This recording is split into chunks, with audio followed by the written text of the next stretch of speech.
இரட்சகருமாகிய இயேசு கிறிஸ்துவின் நாமத்தினால் மீண்டும் உங்கள் ஒவ்வொருவரையும் வாழ்த்துகிறேன். இந்த நாளிலும் வேதத்திலிருந்து ஆலோசனைக்காக தெரிந்து கொள்ளப்பட்ட வசனமானது உபாகமத்தின் புத்தகம் 23வது அதிகாரம் 5வது வசனம். உன் தேவனாகிய கர்த்தர் பிலேயாமுக்கு செவி கொடுக்க சித்தமில்லாமல் உன் தேவனாகிய கர்த்தர் உன்மேல் அன்பு கூர்ந்தபடியினால் உன் தேவனாகிய கர்த்தர் அந்த சாபத்தை உனக்கு ஆசீர்வாதமாக மாற பண்ணினார். இந்த வசனத்திலே நாம் வாசிக்கும் பொழுது 3 முறை உன் தேவனாகிய கர்த்தர், உன் தேவனாகிய கர்த்தர் என்று திரும்ப திரும்ப வருகிறது. நீங்கள் ஆராதிக்கிற உங்கள் தேவனாகிய கர்த்தர் இந்த நாளிலும் தேவ பிள்ளைகளாகிய உங்களை பார்த்து சொல்லுகிற காரியம் என்னவென்றால், உன் தேவனாகிய கர்த்தர் உன்மேல் அன்பு கூர்ந்தபடியினால்.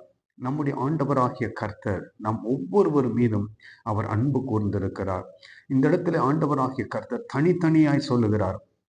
அவர் மொத்தமாக சொல்லாமல் அவர் சொல்லுகிறார், உன் தேவனாகிய கர்த்தர் தனித்தனியாக. என்னை கேட்கிற தேவ ஜனமே, உங்கள் ஒவ்வொருவருக்கும் ஆண்டவர் தனித்தனி பாதுகாப்பை கொடுக்கிறார். தேவனாகிய கர்த்தர் இந்த நாளிலும் சொல்லுகிற வார்த்தை என்னவென்றால், உன் தேவனாகிய கர்த்தர் அந்த சாபத்தை உனக்கு ஆசீர்வாதமாக மாற பண்ணினார்.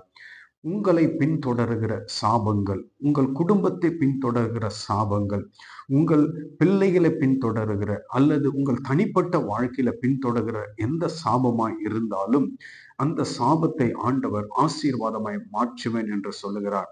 ஒருவருடைய சாபத்தை ஆசீர்வாதமாய் மாற்ற வேண்டும் என்றால் அது ஆண்டவராகிய இயேசு கிறிஸ்துவால் மாத்திரமே முடியும். ஏனென்றால் நமக்காக அவர் சிலுவையிலே சாபமானார் என்று வசனம் சொல்லுகிறது.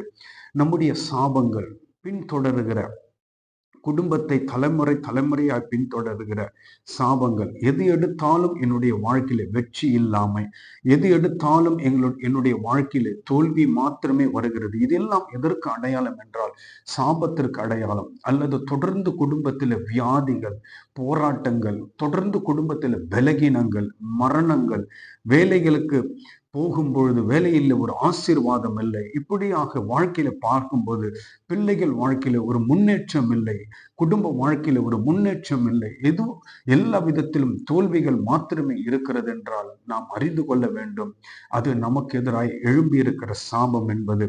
இந்த நாளிலும் ஆண்டவராகிய கர்த்தர் சொல்லுகிறார், உங்களுக்கு எதிராய், அதாவது ஒவ்வொருவருக்கு எதிராய் இருக்கிற எந்த சாபமாய் இருந்தாலும் அதை நான் ஆசீர்வாதமாய் மாற்றுவேன். காரணம் என்ன?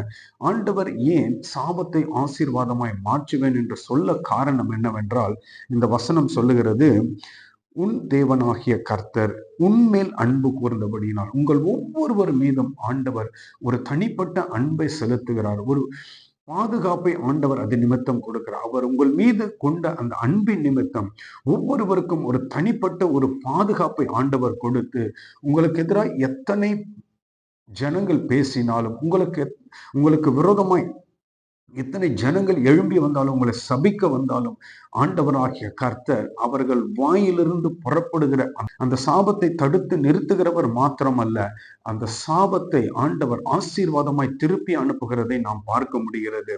என்னை கேட்கிற தேவ ஜனமே, உங்களுக்கு எதிராக யார் சாபத்தை பேசினாலும் ஆண்டவர் அதை தடுத்து நிறுத்துவார். அது மாத்திரமல்ல, தடுத்து நிறுத்துகிறவர் மாத்திரமல்ல, அவர்கள் வாயிலிருந்து அது சாபமாய் புறப்பட்டு வந்தாலும் உங்களுக்கு எதிராய் வருகிற அந்த சாபத்தை ஆண்டவர் தடுத்து நிறுத்தி அந்த வார்த்தையை ஆண்டவர் ஆசீர்வாதமாய் மாற்றி உங்களுக்கு அனுப்புகிறார். என்னை கேட்கிற தேவ ஜனமே, ஏனென்றால் ஆண்டவர் உங்களை நேசிக்கிறபடினால் இப்படிப்பட்ட செயல்களை அவர் செய்கிறார். நாம் அப்ப என்ன செய்ய வேண்டும் என்றால், இந்த வாக்குத்தத்தத்தின்படி ஆண்டவர் மீது நாமும் அன்பு செலுத்த வேண்டும். அவர் நம் மீது எப்படி அன்பு செலுத்துகிறாரோ நாமும் அவர் மீது அன்பு செலுத்தும் பொழுது ஆண்டவராகிய கர்த்தருடைய தெய்வீக பாதுகாப்பு நம்மை எப்பொழுதும் மூடிக்கொள்ளும். அந்த பாதுகாப்பு எந்த சாபமும் நம்மை அணுகாதபடி பாதுகாத்து கொள்ளும். ஒரு வசனத்தை நான் உங்களுக்கு வாசிக்கிறேன். யோவான் எழுதின சுவிசேஷம் 16வது அதிகாரம் 20வது வசனத்தை நான் வாசிக்கிறேன். மெய்யாகவே மெய்யாகவே நான் உங்களுக்கு சொல்லுகிறேன், நீங்கள் அழுது புலம்புவீர்கள், உலகமோ சந்தோஷப்படும். நீங்கள் துக்கப்படுவீர்கள், ஆனாலும் உங்கள் துக்கம் சந்தோஷமாய் மாறும். தெய்வ ஜனமே, இந்த நாளிலும் ஆண்டவர் உங்களுக்கு சொல்லுகிற காரியம் என்னவென்றால், ஒருவேளை சாபத்து நிமித்தம் நீங்கள் அழுது புலம்பிக் கொண்டிருக்கிறீர்களா, துக்கப்பட்டு கொண்டிருக்கிறீர்களா, வேதனைகளோடு இருக்கிறீர்களா? ஆண்டவர் இந்த நாளில உங்களுக்கு சொல்லுகிற காரியம் என்னென்றால், உங்கள் துக்கம் சந்தோஷமாய் மாறும். இன்று ஆண்டவர் உங்களுக்கு எதிராய் இருக்கிற சாபத்தை மாற்றி ஆண்டவர் உங்களுக்கு சந்தோஷத்தை கொடுக்க போகிறார், உங்களுக்கு சமாதானத்தை கொடுக்க போகிறார். அது மாத்திரமல்ல, அது உங்கள் வாழ்க்கையில இனி துக்கமாய் இல்லாதபடி, அது என்றென்றும் சமாதானமாய் மாறப்போகிறபடினால் கர்த்தர் உங்களை ஆசீர்வாதமாய் நடத்த போகிறார். நான் ஜெபிக்கலாமா? நேசித்து நடத்துகிற அன்பின் ஆண்டவரே, உம்முடைய வார்த்தைக்காய் நன்றி ஐயா.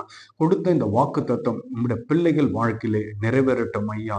என் ஆண்டவர் சொன்னீரே, உன் தேவனாகிய கர்த்தர் உன்னை நேசிக்கிறபடினால் உனக்கு எதிராய் உருவாக்கப்படுகிற எல்லா சாபமும் ஆசீர்வாதமாய் மாற்றி கொடுப்பேன் என்று சொன்ன ஆண்டவர், என் தேவனாகிய கர்த்தர் யாராகிலும் இந்த செய்தியை கேட்கிறவர்கள் வாழ்க்கையில சாபங்கள் பின்தொடரும் என்றால் அதை இந்த நாளிலும் ஆண்டவர் ஆசீர்வாதமாய் மாற்றும்படியாய் ஜெபிக்கிறேன் ஐயா. உம்முடைய திருக்கரத்தில் ஒப்பு கொடுக்கிறேன். ஒவ்வொருவரும் ஆசீர்வாதமாய் இருக்க ஆண்டவருடைய கரத்தில் ஒப்பு கொடுக்கிறேன்.